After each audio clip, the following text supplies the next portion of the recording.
모두 말씀을 하시겠습니까? 제54회 국무회의를 시작하겠습니다.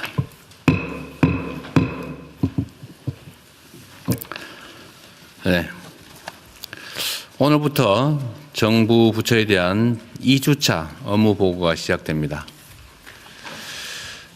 최초로 생중계되는 업무 보고에 대한 우리 국민들의 관심이 매우 높습니다.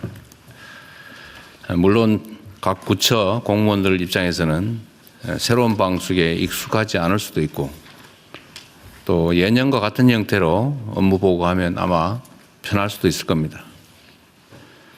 그런데 정책 과정이 투명하게 검증돼야 되고 또 그 과정에서 집단 지성이 모여야 정책에 대한 신뢰도도 커집니다. 그리고 국정의 완성도 또한 높아질 수 있습니다.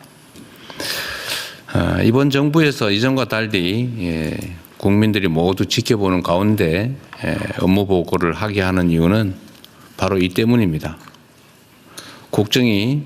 이 국정의 주체인 국민들에게 투명하게 공개돼야 국민 중심 국정 운영이라는 게 말에 그치지 않고 제대로 될 수가 있습니다. 그래야 국민 주권이라고 하는 것도 내실화될 수 있을 겁니다. 정부 각 부처는 이를 업무 보고 단계부터 실천하겠다라는 마음가짐으로 남은 업무 보고를 잘 준비해 주시기 바랍니다. 이런 것도 연습하다 보면 나중에 다 좋아집니다. 다른 모든 일도 마찬가지지만 이 국정이라고 하는 것도 결국은 사람이 하는 일입니다. 국민을 위한 정책을 만드는 것도 또 현장에서 이걸 잘 집행하는 것도 공직자 한 사람 한 사람의 헌신과 열정, 책임감이 없으면 불가능합니다. 그런데 안타깝게도 우리 공직사회는 현재 많은 어려움에 직면해 있는 것도 사실입니다. 행정 수요는 더 커지고 복잡해지는데 처우에서는 그에 미치지 못합니다. 그럼에도 현장에서 성실하게 또 충직하게 제 역할을 다하는 공직자들이 있기 때문에 대한민국이 오늘처럼 발전할 수 있었습니다.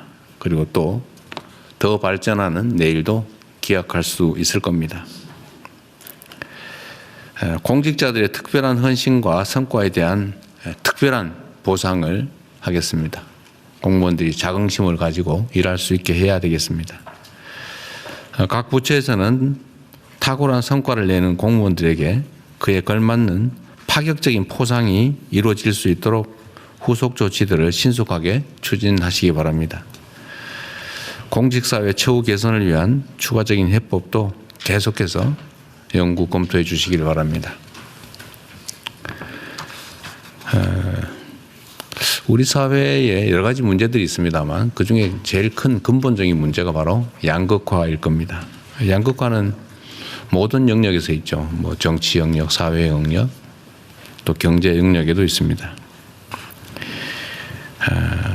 이 양극화를 해소하기는 못하더라도 완화해 나가려면 양적인 성장을 넘어서서 공정하고 지속 가능한 성장으로 정책 패러다임을 과감하게 전환해야 합니다.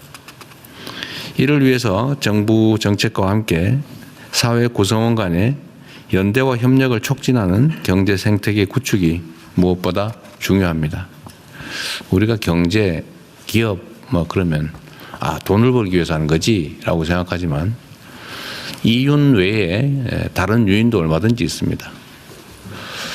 고용을 늘리는 또는 공익을 확장하는 그런 기업 활동, 경제 활동도 얼마든지 있을 수 있습니다. 그런 걸 우리는 보통 사회 경제 연대 또는 사회적 경제라고 부릅니다. 혼자서는 빨리 갈 수 있지만 멀리 가려면 함께 가라 이런 말도 있습니다. 정부는 협동조합, 그다음에 교육, 문화예술, 돌봄, 의료, 주거, 기후에너지 여러 다양한 분야에 걸쳐서 사회연대 경제 또는 사회적 경제를 활성화할 수 있는 방안들을 충분히 연구해 주시기 바랍니다. 제도도 조성해야 되고 거버넌스 정비도 해야 되고 정책 발굴도 해야 되고 이런 여러 가지 일들이 필요합니다. 속도를 좀 내주시길 당부드립니다. 언제나 말씀드리지만 안 하는 것도 나쁘지만 지연되는 거, 너무 천천히 해서 하는지 마는지 알 수 없는 거, 또 임기는 제한되어 있는데 하다가 마는 거, 이런 것도 그렇게 바람직하지는 않다. 이 말씀을 다시 한번 드립니다. 신속한 정책 결정 입안들이 필요하겠습니다. 이상입니다. 이후 회의는 국무총리께서 진행해 주시겠습니까?